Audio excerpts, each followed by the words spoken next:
Hello everyone and welcome back to my channel, Designs by Dana. I'm Dana and I'm also close to my heart maker, and I'm currently working through the Christie's Beautiful Life 30-day sketch challenge for June. This is day 16. The sketch is created by Debbie Norton Barton, and this is the sketch I'm working on. It appears to be an 8.5 by 11 sketch. Let me bring in my photo. I have one photo for this sketch. Her sketch looks to have 3 photos. I only have one that I've pulled off of Facebook. These are 2 of my adorable little nephews. I live in Kansas City. These guys live in the Aurora, Colorado area, so just outside of Denver. So I don't see them often, so I often pull out pictures from Facebook that get posted, and I use those to scrapbook. So I'm also working through a bingo card. So let me pull that in. Now I do have a pretty clear vision for what I hope this layout is going to look like. So I'm going to go ahead and pull a bingo card. We'll see if I'm able to incorporate something from here or not. Not going to stress out if I don't, but let's see what we get pulled. We got mixed media. I can tell you right now, I do not plan on incorporating any mixed media outside of markers and stamping. So I don't think I'm going to do this. We'll hold it aside just in case and see what happens. And let's get this out of the way, get our papers pulled in, and see where this layout takes us. The papers I've selected for this project are from the Blue Skies paper packet and the I Heart Us paper packet. So I'm doing a variety of blues and greens. And you'll notice this base page I put down has a little design on the bottom left corner, but I'm okay with that because I'm going to cover it up. So I'm going to start by tearing my green UV paper here, and notice how I continue to tear towards myself. And for this Lagoon UV paper, I didn't have a 12-inch piece, but my photo is going to go in the center of the layout. So I'm going to kind of make shift and make this work for me, and the photo will cover the center of that. So I'm going to use that to my advantage to cover the gap in the 2 different pieces of paper coming together and leaving a gap behind there. So you'll see how I'm kind of maneuvering this to make that work for me. And I'm just kind of tacking down that green piece onto these lagoon pieces. That's green apple, by the way, and holding it together. And then I'm consistently tearing towards myself so I get that white core to show through. And I think I've talked about that many times before in some of my videos, but I really like that the white core shows on the close to my heart paper.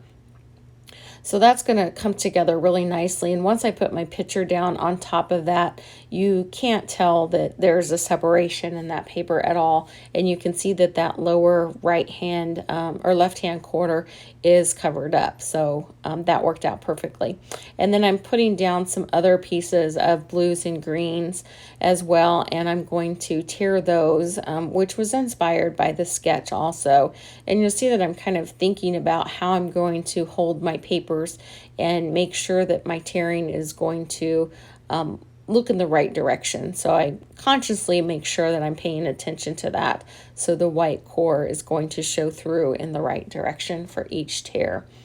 And I also used a zip strip that has some black and white on it because there's going to be so much color on this layout that the white and the neutral colors will help tone that down. So in this layout, I have a lot of icons I'm using and a lot of stamp sets. So I counted 12 stamp sets I'm going to use. So the first one I showed had the title in it, and then I'm going through and I'm pointing out all of the different icons for each stamp set that I'm using here, and walking through those. So that's a count of 12 stamp sets on 1-page layout. So that's definitely a record for me. I'm not sure about you guys, but if you've ever used that many or more, you'll have to put in the comments and let me know. So most of the time consuming part was done preparing for the video and off camera and stamping and coloring these in and getting everything laid out. So I did lay these out in advance, and I'm referring back to a photo that I took so that I kind of have a pretty good idea of where I want these to be. So I can just lay them out and give you an idea of where they're going to be. And then, of course, I will pop them up and put them down off camera and get all of my dimension that I like to have on my layouts put together. So this will give you an idea of where everything is going to go, and we'll put it all together off camera.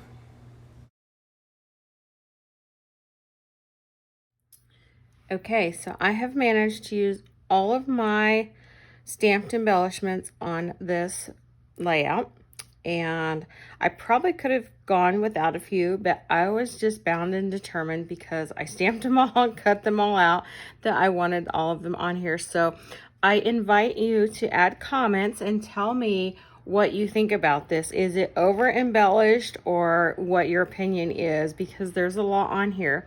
So let me bring in the sketch and let's do a quick compare. So again, I turned the 8.5 by 11 design into a 12 by 12. I typically do 12 by 12s unless I'm doing a specific 8.5 by 11 album project. And I knew that I would, of course, have a lot going on with this. So there is a lot of color. I did add my 2 little journaling lines down here by using my label maker. So that's a fun, easy way to journal sometimes in kind of the, I don't really want to say bullet line style, but just line style. And my title in the black and white, I think when you have a lot of color, adding just black and white or neutral tones helps kind of tone down a lot of that color. So I have that here. I have a little bit down here in the soccer ball and some down here, and then you can barely see the black and white here, but it does help tone down a lot of the brightness just a little bit. But I'd love to know what your opinion is on this. I didn't add any other embellishments because I think it really has enough going on that it doesn't need anything else to it. So there's kind of the compare with the sketch. I kind of kept those 3 main areas, but I did add the 2 little, I don't know if they're supposed to be, I think there's a puppy dog and a cat, but kind of representing the 2 brothers here. As far as my bingo card, the mixed media, I did not add in any mixed media. I did the markering, and lucky for you guys, I did all of that off camera because that's really what took the bulk of the time to complete this layout. Everything else came together really, really quickly. But most of these items were colored in with markers. A couple of them, like this one here, the little automobile type things, I call them planes, trains, and automobiles, were solid stamped, but everything else for the most part was colored in. So that did take some time to prepare and pull out all the stamps that I wanted to use, but the layout itself came together quite quickly. So I hope you like that. No bingo for this one. I'm going to put the mixed media back in the bucket, and maybe we'll get that in for something else. If you liked it, please hit the like button. Send me some comments. Let me know what you think. If you had questions, let me know. I'll be happy to get back to you, and we will continue to get through the month. I'm getting a little bit behind, but I'm bound and determined to get them all done, even if I have to carry over into next month. So please come back and continue to check out the videos as we finish out the month. Thanks so much for your time.